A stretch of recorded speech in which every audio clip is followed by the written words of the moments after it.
Welcome to the Suicide Prevention and Awareness Month special podcast series, part of CBP's Shine a Light Suicide Prevention Program.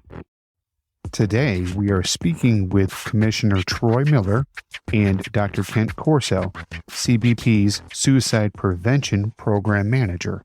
A few years ago, Commissioner Miller lost his father to suicide. Dr. Corso and Commissioner Miller thought it would be a good idea to share his experience with you about how he overcame this tragedy.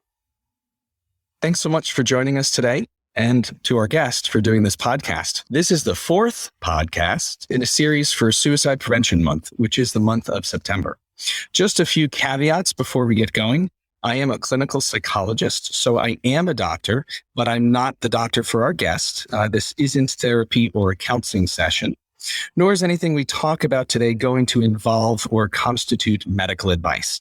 This is just a conversation. Another disclaimer is that suicide is a difficult topic to talk about, and it's not one that we can be vague or indirect about if we hope to make a difference in suicide prevention and awareness. So, for the listeners out there, we are going to have a frank conversation today.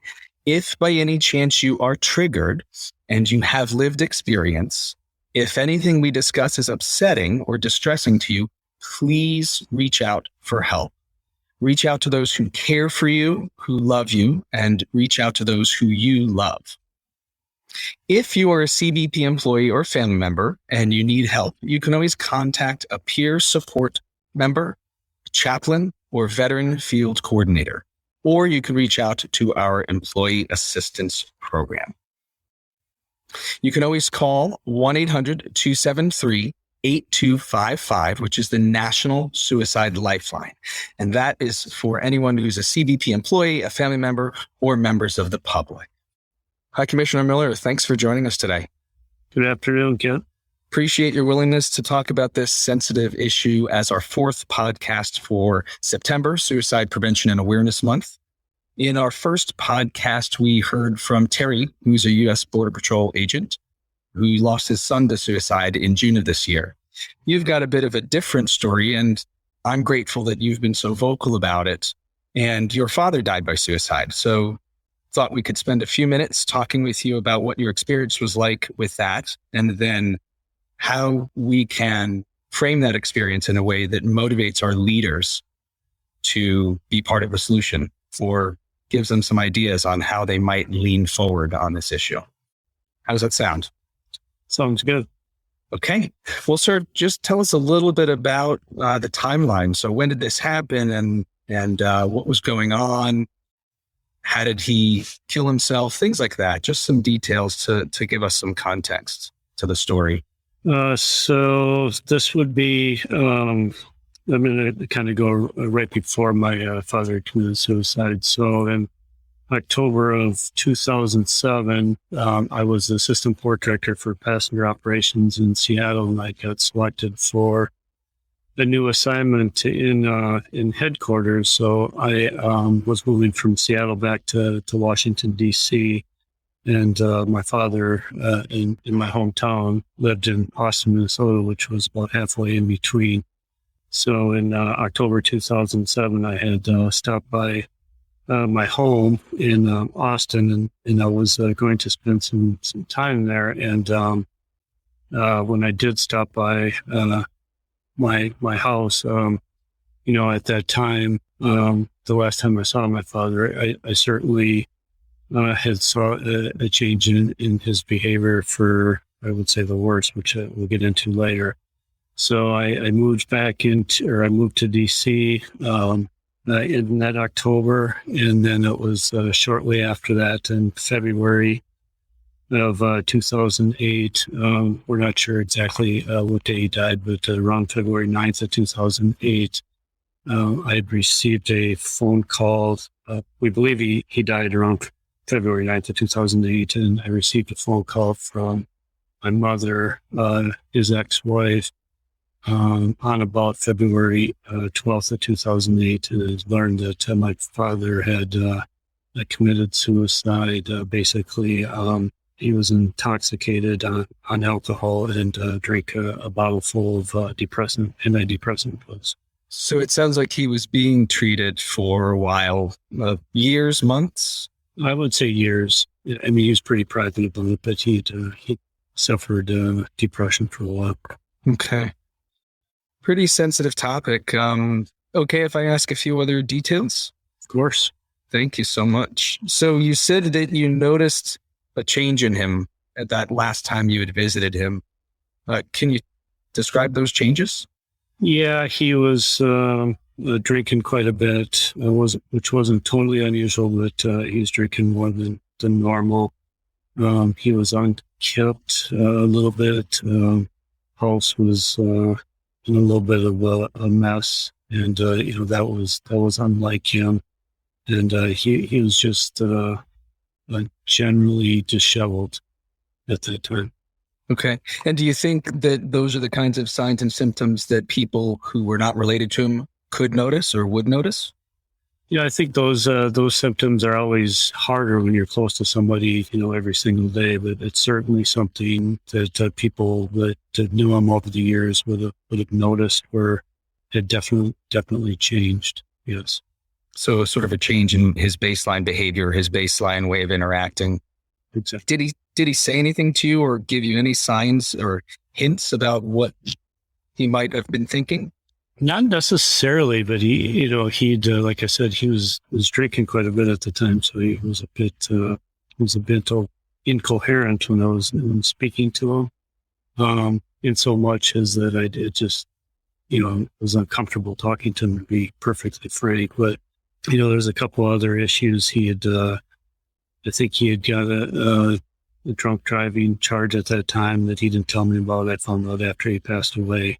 And he was a former city councilman or county commissioner, actually. And he ran again. He didn't win there. And then he was working part-time at the Legion, and he lost that job as well. All things seem to be stacking up in the wrong direction. And do you suspect that some of those difficulties, obviously the driving issue, but were they related to heavier alcohol use, do you think, or was it about something else? I think it was that, but I think it was just a whole bunch of different issues, right? The alcohol abuse probably had a little bit to do with him losing the election, and then the financial issues on top of it, and the driving issues on top of that. I think everything kind of started collapsing down together. You had the financial, the alcohol, some of those relationships, personal relationships weren't in great standing either. Got it. We know from broader research just around our country that mental health problems, alcohol misuse, relationship problems, financial problems, that these are the common precursors to a suicide attempt. There's some research that says the timeline for when someone becomes suicidal and then ends up killing themselves is around 2 years. Would you say that in the last 2 years before his death, you noticed other things? Yeah, probably. He probably, just thinking back, it's been a while, but, and I didn't live in Minnesota. I haven't lived in Minnesota for quite some time at that point, so I hadn't seen a whole lot of them. But yeah, I would say, I didn't hear as much from him, and when I did hear from him, just the interactions were different. So I'd say that's fair. Great that you're sort of confirming what we know to be true. And certainly within CBP, we know that the top 10 risk factors for suicide include relationship problems, financial problems, job or other legal difficulties, and certainly alcohol use or substance use. So I asked you about that sort of 2-year mark because, as you know, one of the things we've been talking to people about around the agency is looking for the signs, being able to recognize when someone is different than their baseline, even if you don't know them real well, even if you don't know a lot about what's going on in their personal life, to be able to recognize that. So just wanted to check in with you on that. So fast forward, that was in roughly February 9th of 2008. How have you dealt with it? How have you coped with it, gotten through the aftermath? I think immediately, after his death, it was certainly difficult. I would, looking back 13 years later or so, at that time, I think I just threw myself into work, right? At the time I was single, I wasn't married at the time. So I worked a lot, put a lot of time and effort in, to take my mind in a different place. And so at that point it was work and a lot of different things going on in that time frame for work as we moved from 2008 to 2009 and some of the threats that we faced. So distraction is one helpful strategy when we've got pretty big stressors or just a ton of stress in general. It's also very common within the law enforcement community for us to deal with stress and stressors by sort of putting our heads down and working harder, right? Trying either not to think about it, trying not to deal with it, figuring, you know what, it just takes time, it'll go away. Is that a fair way to describe how you dealt with it? Yeah, I mean, looking back, I certainly wasn't, thinking along those lines, but, looking back, I suspect that's what I was doing, yes. Okay. And have you sort of come through the other end of that time with any unfinished business? Have you come through the end of that process a different person? How would you say you're different today as a result of all of this? Well, I think, like many of us that go through tough times, I think I came through stronger, stronger and able to handle stressful situations in maybe a calmer, stronger way. But, I give that in large part to since then being married and, having a 6-year-old daughter and those sorts of things and starting to realizing what's more important in life, concentrating on what you have in front of you. Sure. So it sounds like you are better able to handle stress or maybe handle it in a calmer way. And what you describe is pretty darn common too, which is that when we focus on what we value, what our priorities are, it makes us stronger. In terms of resilience, when we are anchored in our values and we are deliberate about how we spend our time and that time is focused on those things we value, like you said, family, your daughter, then we're more resilient. So that fits right in with what we know about the research. Is there anything else you want to share about this story before we shift gears for a moment? The one thing that you always look back and think, ask yourself if you could have done anything different. And I think that's probably to your previous question. I think right afterwards, of course, you go back and you recognize the signs, and I think that comes to the point if you see something that's out of the ordinary, you need to bring it to folks' attention at the time. It was the last thing that would have crossed my mind. So, over time, you start to realize that it's in fact not your fault, but you also know what you stated before. What indicators to look for. I think as you see people that are maybe in similar situations. That's a great point. So, some of our listeners are undoubtedly loss survivors. So they've also lost someone to suicide, whether it was a spouse or someone they supervised or even a coworker. And on lots of the calls I've had with different offices in the organization, I've often heard that as a concern, that there's the potential for self-blame or guilt. And by the same token, if I try and I get involved and then the person does kill themselves, that's another type of guilt. So one type of guilt is sort of not knowing and realizing, you know what, I could have done something to save them. The other type is I tried and they still did it. So what kind of advice or guidance would you give to employees in our organization, supervisors, people who might be loss survivors, about not feeling guilty or self-blaming? It's a good question. I mean, I think it's really not, it's easier said than done, but you cannot blame yourself for these types of situations. You're not the one that caused the individual to do what they did. And, you really, I think the other thing you can really do in instances like this is really be there for for those in their family that may be suffering, even as much as you may be as well. It's a hard question. Of course, there's no right answer, but appreciate what you said there. It sounds like what you are encouraging is if you're reaching out and trying to help others, then it somehow becomes more manageable. There's the old phrase that misery loves company, right? Yeah, that's exactly what I was thinking. Yeah. You communicated it pretty clearly. So misery loves company. And we know that when we're mourning or we're grieving or dealing with a tough time, when we have people to our right and left and we're sort of all in this together, it's just more tolerable, right? Yeah. And I mean, and don't be afraid to talk about those feelings with others as well, because you will have some guilt, right? So yeah, seek out folks that will listen to you as well. Mm-hmm. We've also talked in some of our discussions, meetings with different offices, briefings, how we can't put someone else's life on our shoulders. In other words, if people truly want to kill themselves, they're going to be able to do it. They will conceal the signs, or they will outright lie to us and say, nope, I'm doing well, I'm doing fine.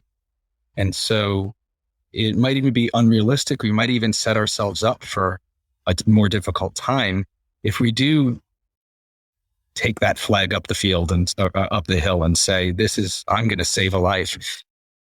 Probably more realistic for us to empower each other to just reduce risk.